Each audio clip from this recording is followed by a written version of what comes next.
안녕하세요. 저는 30대 워킹맘입니다. 저는 요즘 세상에 착한 사람들이 정말 많다고 느껴요. 너무 살기 좋은 세상이고 힘이 되는 많은 분들이 계신 걸 알게 된 요즘입니다. 왜 이렇게 느끼게 되었냐면, 최근에 제가 주변 사람들에게 정말 큰 도움을 받게 되었거든요. 저희 가족에게 기적을 선물해준 저의 이웃들을 소개해 보겠습니다. 남편과는 24살에 친구의 소개로 만나게 되었습니다. 저는 그때 백화점에서 일을 하고 있었죠. 백화점 내 여성복 매장에 부매니저로 일을 하고 있었죠. 그러다가 어느 날 고등학교 때부터 친하게 지내던 남자인 친구가 놀러 왔었는데, 그때 남편이 제 친구와 함께 있었습니다. 그리고 그날 밤 친구에게서 연락이 왔죠. 오늘 나랑 같이 있던 애가 너 너무 예쁘다고 소개해달라고 하던데? 소개 받을래? 응? 고등학교 때부터 만났던 1살 오빠와 20살에 헤어지고 그 후 한 번도 남자친구를 사귄 적이 없었습니다. 그때 그 오빠가 바람나서 헤어지게 되어서 큰 상처를 입었던 저는 내 인생에 더 이상 남자는 없다 하고 살았거든요. 그리고 워낙 사는 게 바쁘다 보니까 남자 만날 여유도 없었고요. 안 그래도 일이 바쁜데 남자는 무슨 남자인가 싶어서 소개를 안 받으려고 했습니다. 그런데 친구가 진짜 괜찮은 놈이라고, 원래 이런 애가 아닌데 저를 보고 첫눈에 반했다면서 한번 만나보라고 하더라고요. 고민하다가 알겠다고 했습니다. 친구가 하도 부탁을 하길래 그냥 밥이나 한번 먹지 뭐 하고 소개를 받았습니다. 그런데 결혼까지 하게 될 줄은 진짜 꿈에도 몰랐고요. 아무튼 그렇게 첫 데이트를 하게 된 날, 남편이 제가 일하는 백화점 근처로 찾아왔습니다. 그런데 제가 그날 진짜 힘든 날이었거든요. 어떤 손님이 옷이 마음에 안 든다며 환불을 요구했는데 세탁을 한 옷이더라고요. 그것도 무려 3벌이나요. 세탁을 한 옷은 환불이 안 된다고 했는데 매니저 어딨냐, 본사에 항의할 거다, 가만 안 둔다 하면서 1시간 넘게 실랑이를 벌였습니다. 그 바람에 진이 쏙 빠져 있었죠. 남편이 수줍게 저녁 뭐 먹을래 하는데 삼겹살에 소주 먹자고 했습니다. 그래야지 좀 충전이 될 것 같았거든요. 첫 데이트부터 삼겹살에 소주라니 남편이 엄청 당황했습니다. 이제야 속이 좀 뚫린다. 그래? 다행이네. 많이 먹어. 넌 왜 안 먹어? 난 괜찮아. 뭐가 괜찮아? 같이 먹으러 왔으면서 왜 고기는 하나도 안 먹어? 실은 나 돼지고기 못 먹어. 아니, 어떻게 된 사람이 자기가 못 먹는 걸 말도 못하고 그렇게 쫓아와요. 못 먹으면 못 먹는다 말을 해야 할 거 아니에요. 그런데 남편은 한마디 안 하고 저를 쫓아서 먹지도 못하는 삼겹살집에 간 거였습니다. 황당해서 왜 말 안 했냐니까 그냥 제가 먹고 싶어 하니까 말을 안 했다더라고요. 착한 건지 모자란 건지 그게 제가 느낀 남편의 첫인상이었습니다. 별 수 있나요? 그날은 삼겹살 제가 맛있게 먹었으니 다음에 제가 밥을 사기로 했죠. 일주일 뒤 다시 만난 저희는 이번엔 남편이 좋아하는 회를 먹으러 갔습니다. 삼겹살은 입에 한 점도 안 되더니 회는 진짜 맛있게 먹더라고요.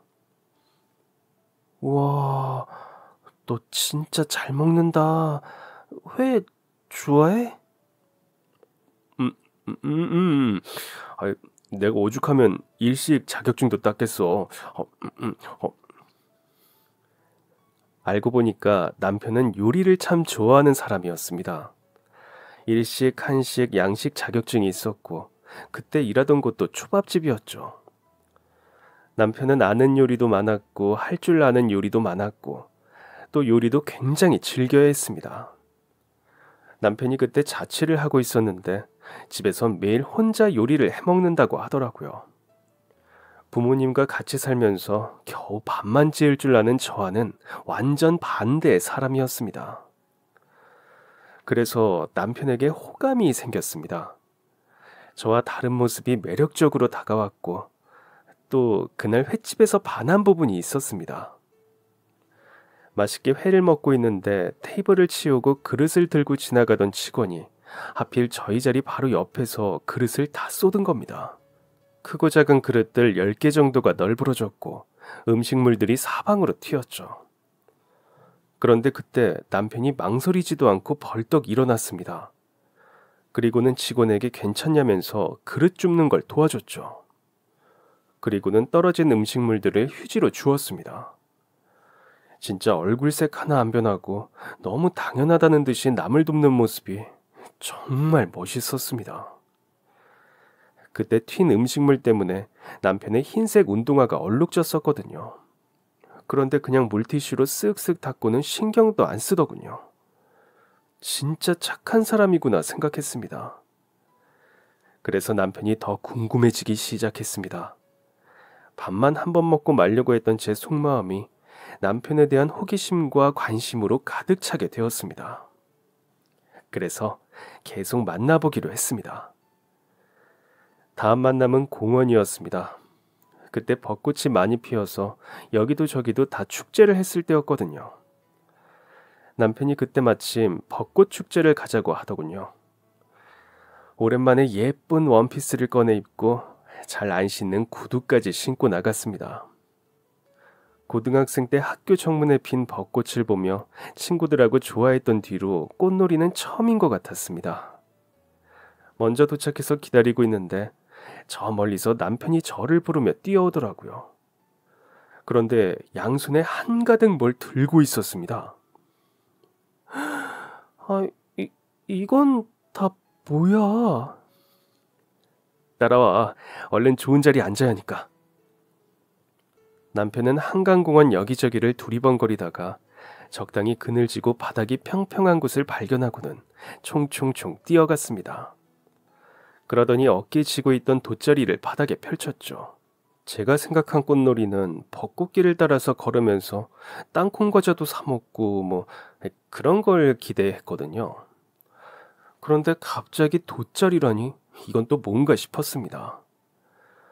엉거주춤 가서 앉으니까 남편이 얼른 자켓을 벗어서 제 다리에 덮어줬습니다. 그게 뭐라고 괜히 마음이 설레었죠. 제가 앉자마자 갑자기 남편이 가방을 뒤적거렸습니다. 그러더니 무려 5단 도시락을 꺼내더라고요. 이게 다 뭐야? 설마 도시락 싼 거야? 너랑 먹으려고 오늘 새벽 5시에 일어나서 쌌어. 뭐? 와, 너 진짜 대단하다. 남편은 자랑스럽게 5단 도시락을 펼쳐보았습니다.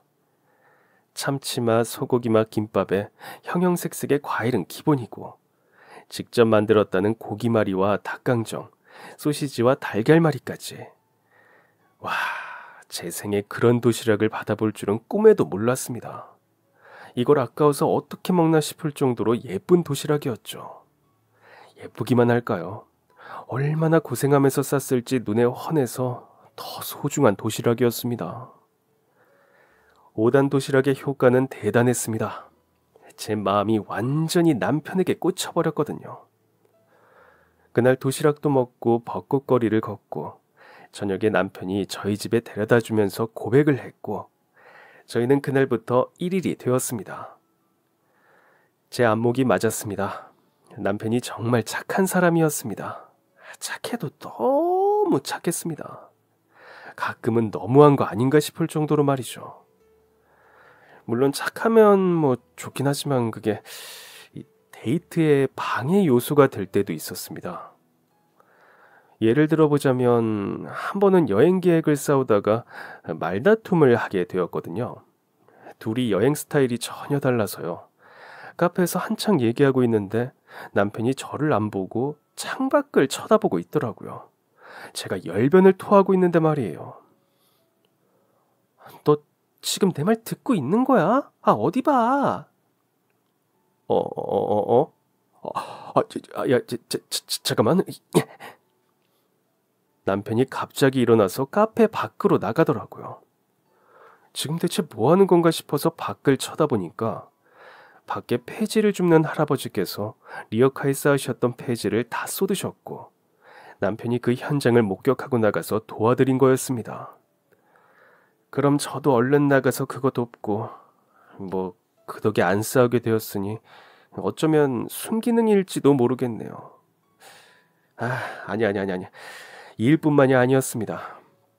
연애한 지 1년 정도 되었을 때 남편이 일하는 곳을 옮기면서 차를 끌고 다녔거든요. 시아버지의 차였는데 잘 안 타셔서 남편이 타고 다니게 된 거였죠. 아무튼 그때부터 데이트를 하러 갈 때 차로 이동을 하는 일이 많았습니다. 그런데 우리나라 교통사고가 그렇게 빈번한 건지 아니면 꼭 저희 눈에만 그렇게 사고 현장이 잘 보이는 건지 사고 난 꼴을 보면 그냥 지나치지를 못하는 남편을 둔 제 입장은 왜 헤아려주지 않느냐 이 말이죠. 다친 사람이 있으면 구급차를 불렀다는데도 그냥 가지를 못하고 사고 난 차들 트렁크도 열어주고 비상등까지 꼭 확인해주고서야 마음 편히 가던 길을 갈 수 있는 사람이었습니다. 그 때문에 어렵게 표를 구한 콘서트에 늦어서 아예 못 들어간 적도 있었고요. 새해 해돋이를 못 본 적도 있었고 참 별의 별일이 다 있었습니다. 그런데 말이죠. 이렇게 남편의 착한 심성 때문에 데이트가 순탄하게 이루어지지 않고 항상 뜻밖의 일이 생기는데도 그게 또 나름 재미가 있었습니다. 그런 과정을 겪으면 또 재밌는 일이 일어나기 마련이더라고요. 그리고 일이 잘 안 풀려도 그냥 허허 웃고 말았던 남편과 저였기에 그런 시행착오들이 불편하게 다가오지 않았습니다. 어찌 보면 참 잘 맞는 성격이었던 거죠. 그렇게 남편하고 진짜 재밌게 3년을 연애를 했습니다.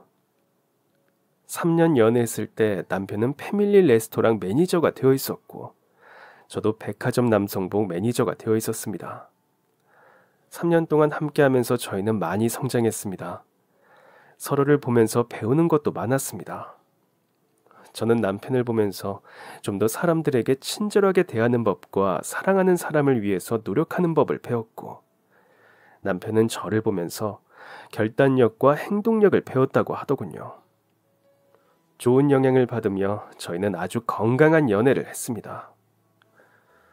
그러던 어느 날 남편이 맛있는 걸 해주겠다면서 자취방에 초대를 했습니다. 연애하면서 남편 집은 수도 없이 많이 가봤거든요. 요리하는 걸 좋아하던 사람이라 남편이랑 정말 다양한 요리를 해서 먹었습니다. 일주일에 한두 번은 꼭 가서 같이 저녁이나 늦은 아침을 먹었는데 갑자기 맛있는 거 해줄 테니까 오라니 왜 갑자기 정식으로 초대를 하는 건가 의아했습니다. 엄청 맛있는 거라도 해주려나 하면서 별 생각 없이 남편 집에 갔죠. 남편은 제가 좋아하는 소고기 스테이크와 크림 파스타 그리고 레드와인을 준비해줬습니다. 이뿐만 아니라 직접 만든 피클이랑 샐러드, 남편이 잘 만드는 과일 타르트까지 차려져 있었죠. 오, 엄청 호화로운데? 그런데 혹시 오늘 무슨 특별한 날인가? 아니, 아무 날도 아니야. 그치?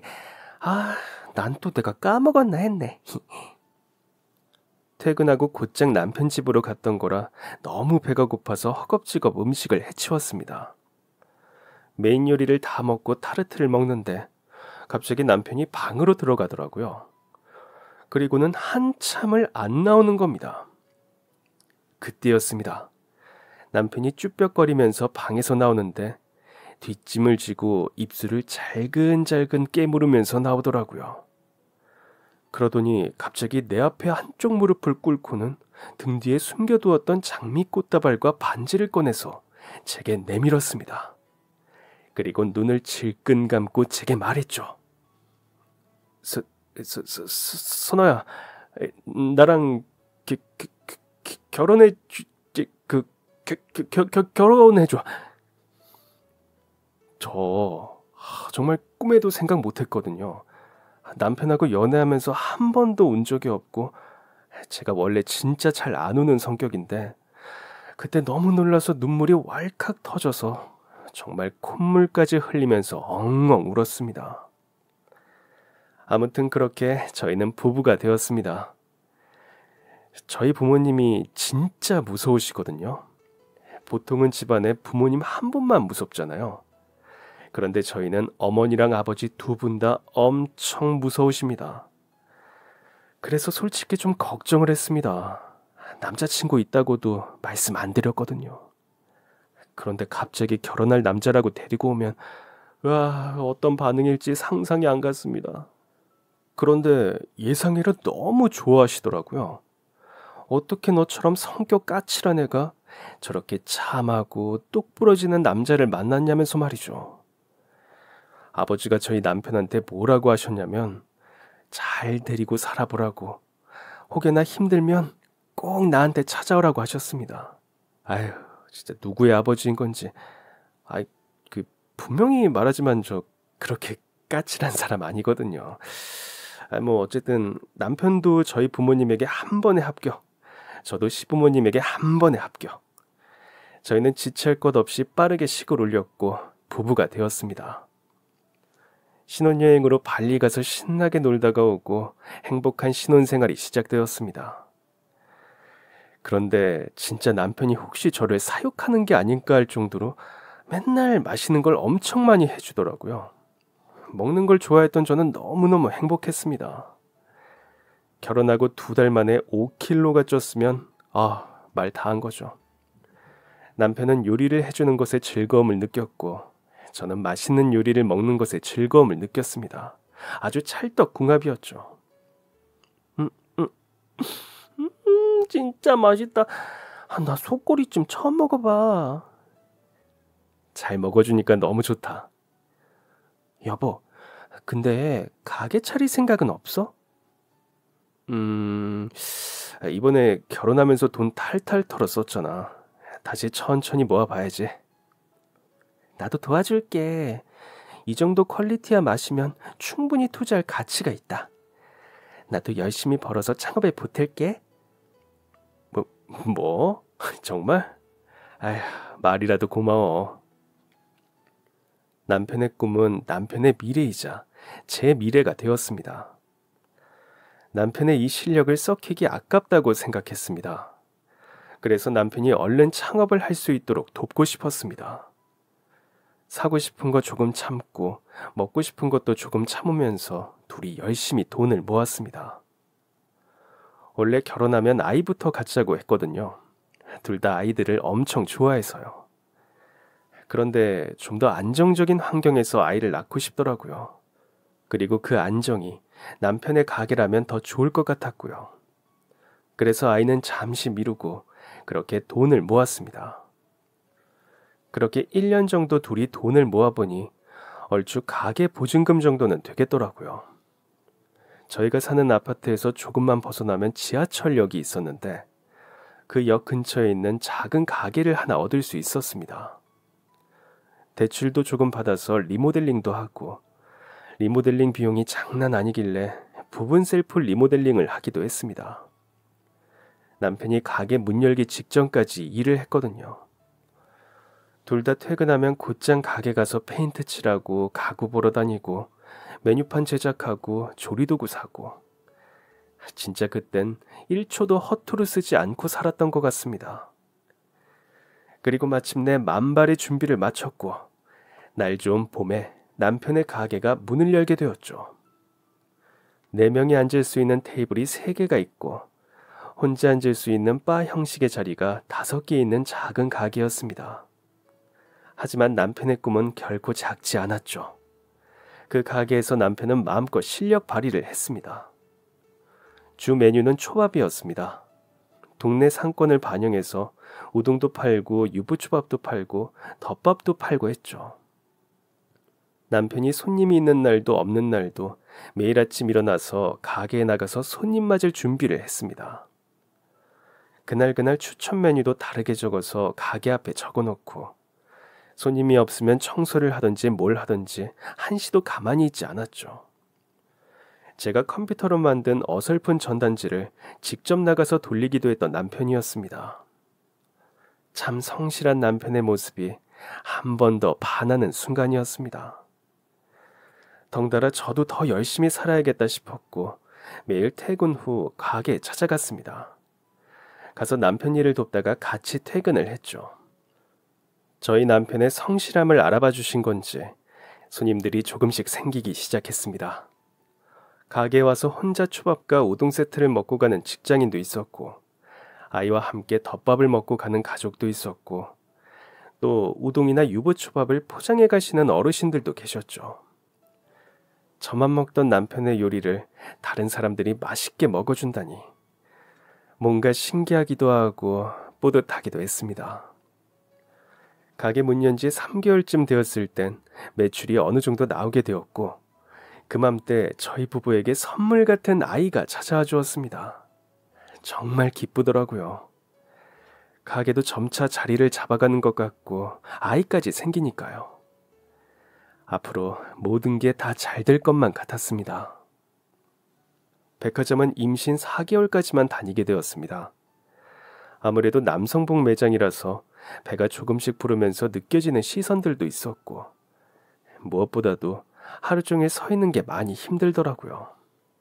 그래도 돈을 벌긴 해야 하니까 매니저 그만두고는 주말에만 유아용품 매장에 아르바이트를 하게 되었습니다.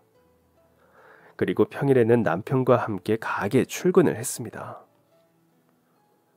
집에서 쉬라니까 왜 맨날 따라 나와? 여보랑 붙어 있고 싶으니까 그렇지.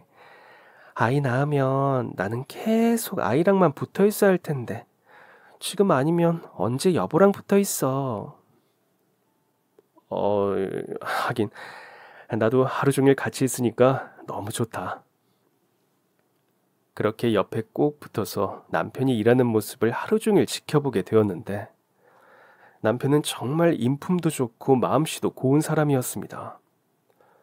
아무리 바빠도 손님이 들어오면 고개라도 내밀고 환하게 웃으면서 인사하는 사람이었습니다. 저희 가게에서 종종 우동을 사가시던 근처에서 가게 하시는 사장님이 계셨는데 저희 남편이 웃는 모습 때문에 자꾸 우동 먹게 된다고 하실 정도였죠. 또 저희 가게 위치 특성상 손님 중에 어르신들이 많이 계셨는데 어르신들에게 정말 깍듯하게 예의를 갖췄습니다.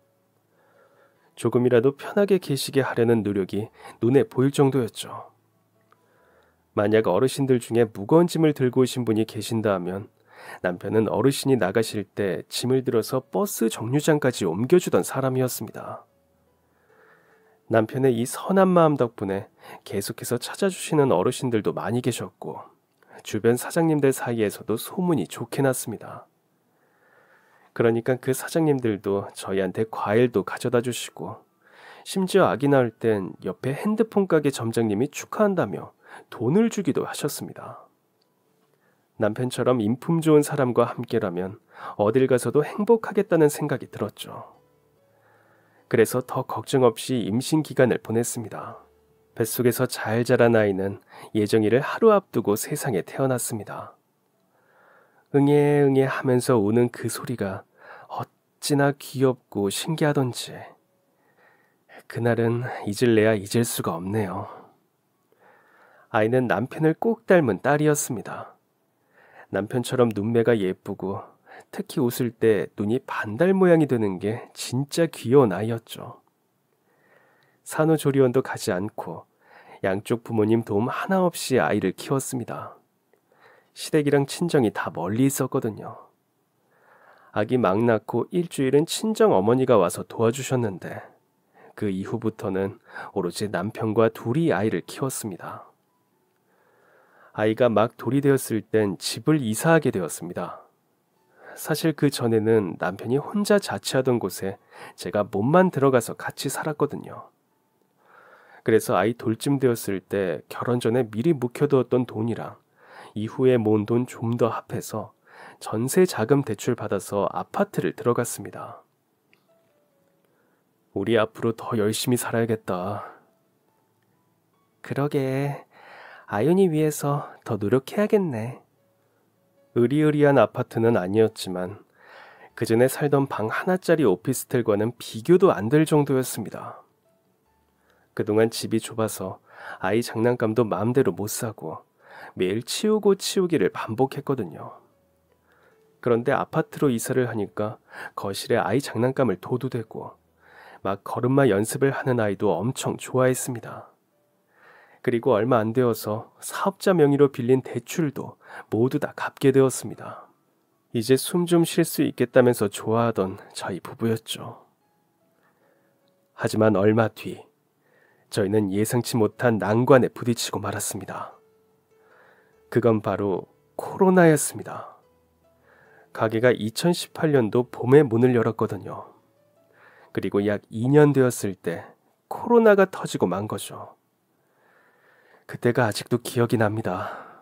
어린 아기가 있으니까 어디 나가지도 못하고 집에만 있고 남편은 매일 마스크 2개씩 쓰면서 일하고 살얼음판을 걷는 기분이었습니다. 코로나는 저희의 전반적인 모든 생활에 영향을 미쳤습니다. 그리고 남편의 가게도 그 영향을 피할 수 없었죠.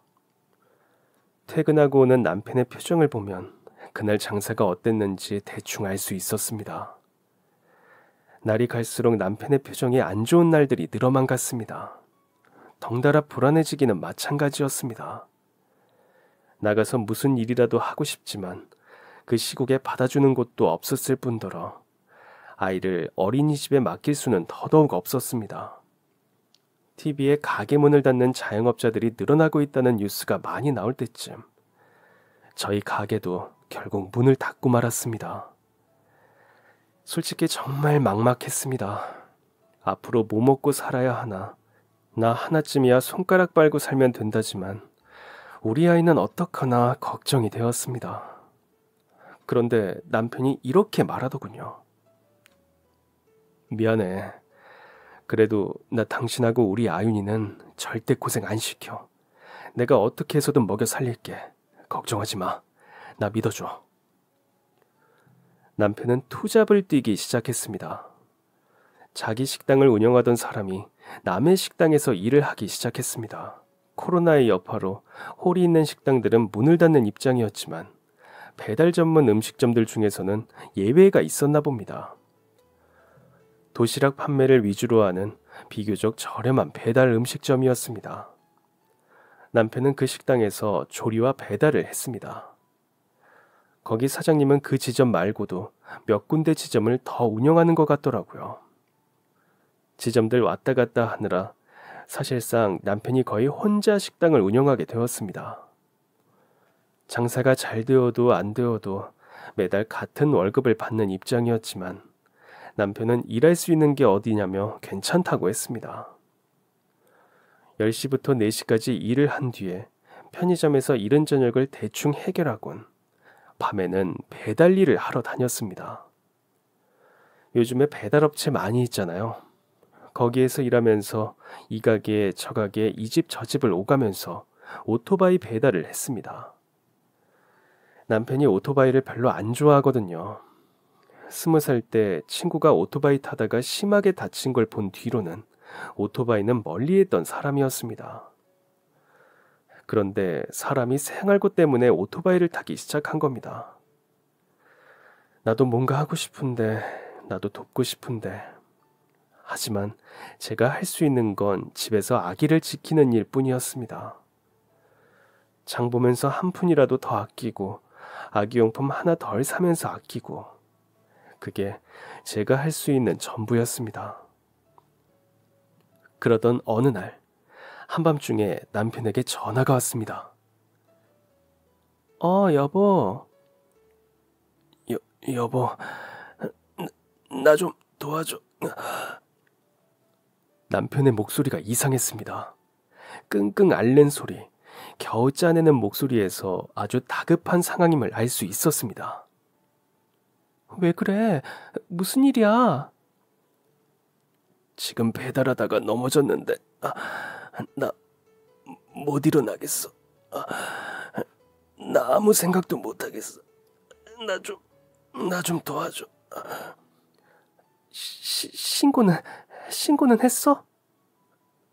아니, 나 아무것도 못하겠어. 남편은 금방이라도 말을 멈출 것 같았습니다. 겨우겨우 목소리를 짜내는 것 같았습니다. 일단 주변에 뭐가 보이는지, 뭘 배달하고 있었는지 물어보면서 한 손으로는 집 전화기로 119를 눌렀습니다. 남편이 주변에 보이는 걸 말해줬고 겨우겨우 119에서 남편의 위치를 찾아내서 출동을 했습니다. 곧 구급차가 도착했는지 무슨 소리가 막 들렸습니다. 그리곤 구급대원분이 전화를 받으셨죠. 응급실로 간다면서 출동할 병원을 알려주셨습니다. 병원에 도착을 했는데 그때 코로나 때문에 응급실에서 코로나 검사를 하고 들어올 수 있게 하더라고요. 그래서 격리되어 있는 응급실에 남편만 들어가 있고 저랑 아기는 밖에서 쳐다만 보고 정말 심장이 쪼그라드는 시간들이었습니다. 남편은 코로나 검사를 다 하고 환복까지 하고 검사를 하러 들어갔습니다. 저랑 아기는 여전히 밖에서 기다려야 했죠. 남편은 오토바이 운전을 하다가 빙판길에 넘어진 거였고 뇌출혈이 왔다고 하더라고요. 수술이 잘 되긴 했지만 남편은 혼수 상태였습니다. 깨어날 기미가 보이지 않았고 의사 선생님께서도 경과를 지켜봐야 한다는 말씀만 하셨죠. 남편은 중환자실에 계속해서 있어야 했고 코로나 때문에 중환자실은 아예 면회도 안 된다고 했습니다. 집에서 하염없이 전화만 기다리고 있어야 하는 상황이었습니다. 하루가 지나고 이틀이 지나고 열흘이 지나고 보름이 지나도록 아무 소식도 들려오지 않았습니다. 남편이 왜 깨어나지 않는 건지 이러다가 정말 잘못되는 건 아닌가 하는 무서운 상상까지 되었습니다. 가지고 있던 생활비는 점점 줄어들고 아이 기저귀도 떨어져가는 상황까지 이르렀죠. 솔직히 마음이 많이 답답했습니다. 앞으로 돈을 어떻게 벌어야 할지 정말 막막한 상황이었거든요. 생활비도 생활비였지만 남편의 병원비도 문제였습니다. 수술비에 입원비까지 적은 돈이 나가는 게 아니었죠. 몇 개월 할부를 해야 할까? 그렇게 하면 한 달에 얼마씩 갚아야 하나? 지금 수중에 돈이 얼마 있나? 생활비가 언제까지 감당되려나? 도저히 계산이 안 되더라고요. 보험비가 나올 예정이기는 했지만 그건 태어나고서의 문제였고 얼마가 나올지도 모르는 일이었습니다. 이대로는 안 되겠다 싶었습니다. 뭐가 되었던 간에 단돈 10,000원 한 장을 벌더라도 나가서 돈을 벌어야겠다고 마음먹었습니다. 그러면서 남편이 일했던 배달 업체에도 혹시 산재 처리가 되는지 물어봤습니다. 그건 안 되죠. 일하다가 다친 것도 아닌데. 네? 저희 남편 일하다가 다쳤어요. 그게 찾아보니까 배달 가는 중도 아니었고 콜도 안 잡았을 때더라고요. 엄밀히 따지자면 일하는 중이 아니었다 이거죠. 그게 어떻게 그럴 수 있어요. 아니 그래도 죄송해요. 저희도 안타깝게 생각하죠. 그런데 저희도 곤란해요. 배달원 한 명 빠지면 그 손해가 얼마나 큰지 아세요? 늦게 픽업한다고 사장님들한테 욕먹고 배달 늦는다고 손님들한테 욕먹고 저희도 그쪽 남편 때문에 많이 피해보고 있다고요. 진짜 황당했습니다. 배달원이 항상 넘쳐나서 너도나도 주문콜 받으려고 하는 거 제가 다 알고 있었거든요. 어떻게 그렇게 뻔뻔한지 돈 한 푼 뜯기가 싫어서 그러는 꼴이 정말 얄미울 지경이었습니다. 입원한 지 20일 정도가 되었을 때 이대로는 안 되겠다 싶었습니다. 맨날 코로나 검사를 하면서 병원을 오가는 한이 있더라도 파트타임이라도 일을 알아봐야겠다 싶었죠. 하는 수 없이 저는 친정의 도움을 받기로 했습니다. 친정엄마가 집에 오셔서 저희 아이를 봐주기로 하셨고 저는 바로 아르바이트 할 곳을 알아봤죠. 저라도 돈을 벌어야 하는 상황이었습니다. 제일 많이 보이던 식당들 여러 군데에 지원을 해놨습니다. 천만다행으로 그 다음 주부터 바로 면접을 보게 되었습니다. 병원에서 나온 날, 집에 오랜만에 오기도 했고 다음 날부터 면접 보랴 바쁠 것 같아서 집을 싹 청소를 하기로 했습니다. 그러면서 통장 모아서 돈이 얼마나 들어있나 확인해 볼 참이었죠. 저희 부부가 재테크 같은 것도 잘 모르고 폰뱅킹 같은 것도 잘하는 편이 아니라서 통장도 여러 개 안 만들고 하나씩밖에 없고, 요즘엔 통장 안 만든다고 해도 뭔가 통장이 있어야 마음이 든든해서 통장도 꼭 만들어서 집에 잘 모셔놓고, 신용카드도 아기 태어나고 나서야 만든 사람들이거든요.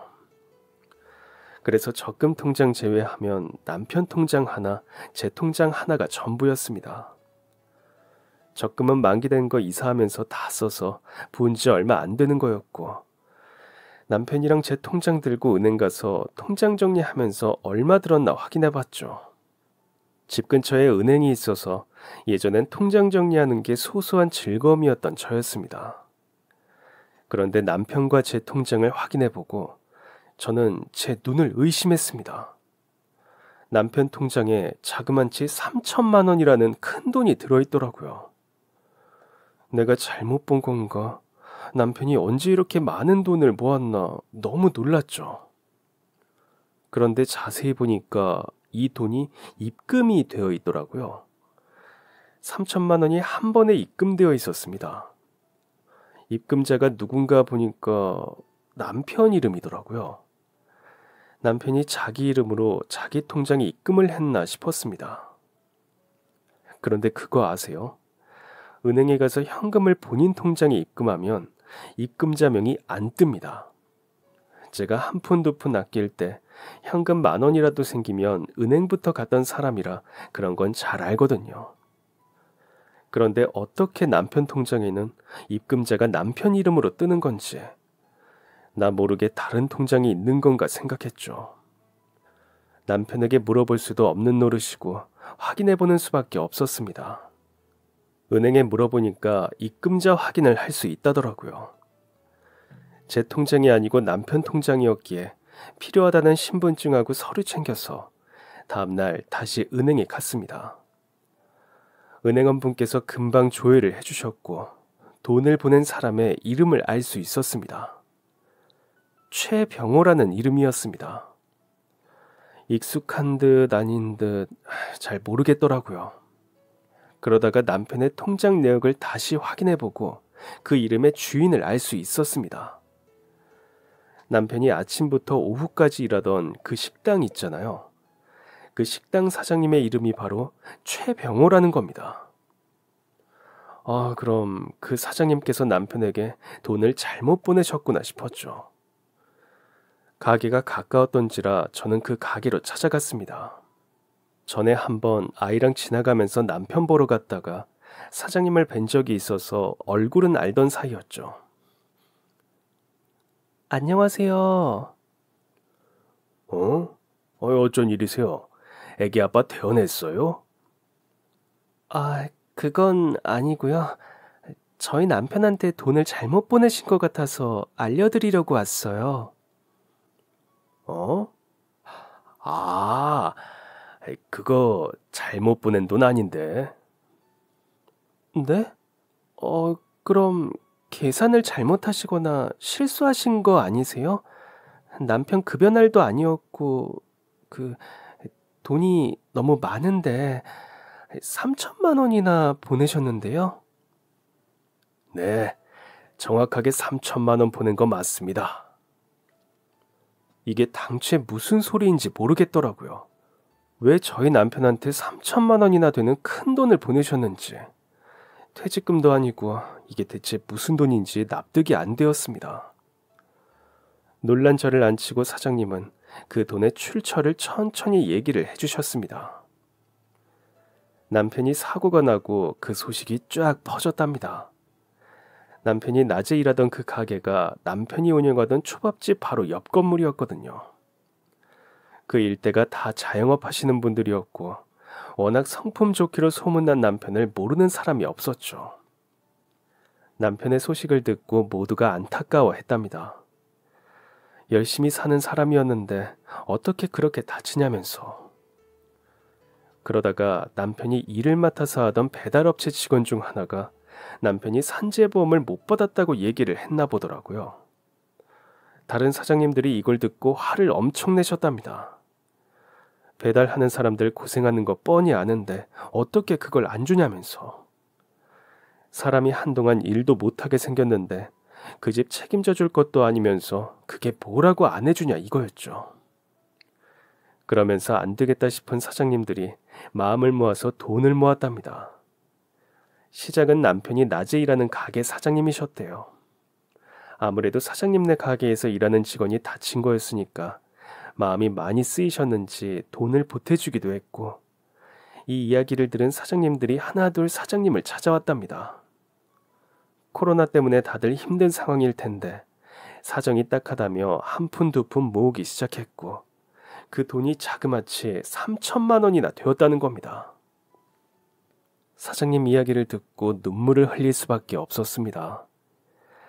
다들 어려운 상황에 어떻게 이렇게 선뜻 돈을 주실 수가 있는 건지, 그 감사한 마음에 뭐라고 해야 할지 모르겠어서 그냥 울기만 했습니다. 애기 아빠 병원비 많이 나올 텐데 걱정이 많겠어요. 저희야 또 벌면 되지만 애기 아빠는 사는 게 먼저잖아요. 정말 감사합니다, 사장님. 정말 감사합니다. 꼭 갚을게요. 이 돈도 은혜도 모두 갚고 살게요. 그리고 이틀이 지났습니다. 모르는 번호로 전화가 오더라고요. 전화를 받았는데 병원이었습니다. 남편이 있는 병원이요. 침이 꼴깍 넘어갔습니다. 무슨 전화일까? 나쁜 소식인가? 좋은 소식인가? 심장이 쿵쾅쿵쾅 뛰었습니다. 전화를 받고 2초도 안 되는 정적 동안 5만 가지 생각이 났습니다. 그리고 정적을 깨고 간호사분이 하신 말씀에 저는 또 한 번 눈물을 터뜨리고 말았습니다. 환자분 지금 깨어나셨어요. 선생님께서 오늘 밤에 일반 병실로 옮겨도 될 것 같다고 하셨거든요. 보호자분 병원으로 지금 오실 수 있으세요? 그때 코로나 때문에 보호자가 상주에 있어야만 했거든요. 아무래도 위험하니까 밖에 나갔다가 들어갔다가 하는 게 허용이 안 되었죠. 혼수 상태에서 이제 막 깨어난 남편을 혼자 둘 수는 없었습니다. 저는 친정엄마에게 아기를 맡기고 짐을 싸들고 병원으로 들어갔습니다. 18일 만에 남편의 얼굴을 보는 날이었습니다. 병실에 가서 남편의 얼굴을 보자마자 둘이 펑펑 울었습니다. 얼마나 무서웠을까, 얼마나 힘들었을까, 너무 안쓰러웠습니다. 남편은 느릿하게 움직이는 팔로 저를 안아줬습니다. 미안해. 내가 고생시켜서 미안해, 여보. 의사 선생님께서 남편이 혼수 상태였던 기간이 있으니까 일상생활에 빨리 적응하려면 계속해서 움직이고 말하고 생각해야 한다고 하셨습니다. 사지 멀쩡한 게 천만다행이라고 하셨죠. 정말로 뇌출혈 말고는 어깨에 실금 간 것 빼고 다른 곳은 다 괜찮았습니다. 그리고 남편이 사고 날 때 헬멧을 쓰고 있었는데 만약 헬멧을 안 썼으면 정말 목숨이 위험했을 거라고도 하셨고요. 이만한 게 다행이라는 말씀에 감사하다는 말만 몇 번을 했는지 모릅니다. 남편은 몸이 빳빳하게 굳어버린 사람처럼 조금 움직이는 것도 힘들어했습니다. 하지만 빠른 퇴원을 위해서 땀을 뻘뻘 흘리면서 재활을 했죠. 남편과 함께 병원에 있으면서 남편도 저도 참 부지런하게 움직였습니다. 둘 다 얼른 이 병원에서 나가고 싶었거든요. 병원에서 나간다는 것은 이제 일상생활이 가능하다는 거였으니까요. 저는 남편에게 사장님들이 주신 3천만 원의 이야기를 해줬습니다. 이야기를 들은 남편도 저처럼 울더라고요. 진짜 잘해야겠다면서 그 은혜 꼭 보답하고 살아야겠다면서 말이죠. 그렇게 답답하기만 했던 병원 생활이 보름이 더 흘렀고 남편은 드디어 퇴원을 할 수 있었습니다. 뇌 수술을 했기 때문에 병원에 몇 번 더 가야 했지만 집으로 돌아올 수 있는 게 어디냐며 남편은 무척 좋아했습니다. 집에 돌아와서 한 달 만에 아이를 만난 남편은 한동안 아이를 품에 안고 놓아주지를 않았습니다. 얼마나 보고 싶었겠어요. 아이도 가만히 아빠한테 안겨만 있더라고요. 그리고 태어난 바로 다음 날 사장님들을 만나러 갔습니다. 약소하지만 감사의 마음을 담은 음료수를 사들고 말이죠. 저와 아이도 함께 남편을 쫓아갔습니다. 사장님들 정말 감사합니다. 정말 감사해요. 아이고 감사는 무슨, 이렇게 깨어났으니 다행이야. 정말 하늘이 도왔네. 응? 정말 다행이야. 이렇게 건강하게 돌아다니는 거 보니까 정말 좋네. 이제 배달은 하지도 말어. 헬멧까지 안 썼어봐. 더 큰 사고 났을 거야. 그래. 자네 잘하는 거 있잖아. 요리하는 거. 요리해, 요리. 암튼 너무 축하해. 잘 돌아왔어. 사장님들은 진심으로 남편이 돌아온 걸 축하해 주셨습니다. 그로부터 또 보름이 지나고 남편은 다시 일상에 복귀를 했습니다. 조금 더 쉬라니까 말을 안 듣더라고요. 얼른 돈 벌어야 한다면서요. 대신 오토바이 타는 일은 절대 안 하기로 했습니다. 남편도 오토바이 얘기만 들어도 치를 떨더라고요. 남편은 원래 일하던 그 식당에서 다시 일을 할 수 있었습니다. 사장님이 새로운 사람 안 뽑고 혼자 가게 맡아서 일하고 계셨더라고요. 저희 남편이 꼭 돌아올 것 같았다면서요. 남편은 이제 그 식당에서도 배달 일은 안 가고 주방에서만 일을 하고 있습니다. 아주 건강하게 말이죠. 남편이 깨어날 수 있었던 건 바로 사장님들의 따뜻한 마음 덕분이 아니었나 싶습니다. 그렇지 않고서야 18일을 혼수 상태로 보냈던 사람이 어떻게 갑자기 일어날 수 있었겠어요. 이건 사장님들이 보내주신 기적이 분명합니다. 저희는 그 사장님들의 은혜를 모른 척하지 않고 그때 주셨던 돈을 모두 갚기로 했습니다. 그리고 얼마 전에 3천만 원을 다 갚았죠. 사장님들께서 뭘 갚냐고 됐다고 하셨지만 어떻게 그럴 수 있나요? 당연히 들어야죠. 저희 사장님들 이렇게 마음 모아서 누구 힘들 때나 어려울 때 돕기로 했습니다. 실제로 지난달에 김밥집 사장님이 연세가 많으신 분인데 발을 잘못 헛디뎌서 다리를 다치셨거든요. 약 한 달 동안 반깁스를 하고 지내야 하셨는데 그때 사장님들이 돌아가면서 김밥집 가서 일을 도와주었습니다. 저희 남편도 중간중간 가서 설거지도 대신 해드리고 청소도 해드리곤 했고요. 사장님들이 입을 모아서 말씀하시더라고요. 이렇게 좋은 사람들 만날 수 있게 된 건, 이렇게 사장님들끼리 도우면서 살게 된 건 다 저희 남편 덕이라고요. 먼저 손 내밀어주고 솔선수범한 남편이 있었기에 가능했다고요. 참 제가 복이 많습니다. 이렇게 좋은 사람과 결혼했다뇨. 저도 더 잘하면서 살아야겠습니다. 그리고 남편과 저에게 다시 새로운 꿈이 생겼습니다. 그건 바로 다시 가게를 여는 것입니다. 비록 코로나로 문을 닫은 가게지만 가게에 대한 미련은 저도 남편도 아주 가득하거든요. 아이가 조금 더 크고 초등학교 들어갈 때쯤에 다시 장사를 시작해보고 싶습니다. 그땐 저도 최선을 다해 도울 예정이고 작년부터 아이가 유치원에 가게 되어서 지금은 저도 아르바이트를 하고 있습니다. 샌드위치랑 샐러드 파는 가게에서 파트타임으로 일을 하고 있는데 언젠간 제 가게에서 일하는 날이 오겠죠. 마음씨도 착하고 예의 바른 저희 남편과 함께라면 분명 잘 되리라 확신합니다. 오는 말이 고와야 가는 말이 곱다는 속담이 있듯이 주변 사람에게 먼저 선행을 베풀어 보는 건 어떨까요? 그럼 반드시 여러분에게도 좋은 일이 찾아올 겁니다. 그럼 지금까지 사연 들어주셔서 감사합니다. 사연이 재미있으셨다면 구독과 좋아요 부탁드려요. 감사합니다. 안녕히 계세요.